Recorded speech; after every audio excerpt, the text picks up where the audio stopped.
Jane was born into a country parson's family in England. Life wasn't wealthy, but it was peaceful and warm. She had a deep passion for writing and music. Early one morning, her piano playing woke the whole family. Her mother let out a heavy sigh. I've shared your bed for 32 years and perfection is... In 18th century England, women held a low status in society. A woman's talents were hardly valued. Everyone believed the best a woman could hope for was to marry a respectable, wealthy husband, to spend her days as a dutiful wife and mother. And her mother had pinned the entire family's future on Jane. She couldn't wait to introduce Jane to a noble woman named Lady Gresham and her future heir, Wesley. They were the wealthiest family in town. When meeting Jane's sister's fiancé, Lady Gresham was condescending.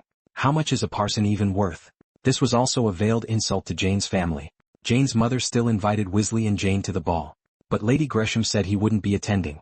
Faced with the arrogant Lady Gresham, Jane deliberately said to Wesley, Idle is an indispensable blessing to the juvenile part of the neighborhood.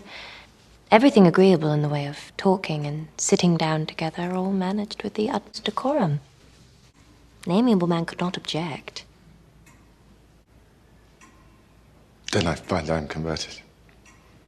Displayed like a brood. Wesley, smitten with Jane at first sight, defied Lady Gresham's decision.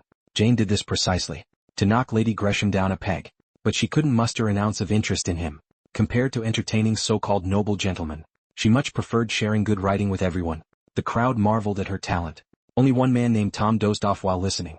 Afterward, he complained to his friend that her writing was nothing but melodramatic nonsense. Little did he know Jane overheard every word. She stormed upstairs and tore her manuscript to shreds. This was the first time anyone had so bluntly expressed disdain for her work.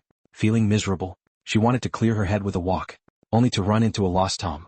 Tom quickly apologized for his rude behavior. He was witty and charming, and knew exactly how to win a woman over. He quickly earned Jane's forgiveness. The two struck up a friendship.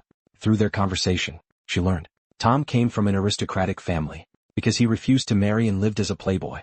His uncle sent him to the countryside to learn some life lessons. But Jane didn't care about status. She wanted a meeting of minds. That evening, Jane was venting about Tom to her friend, when he suddenly appeared behind her.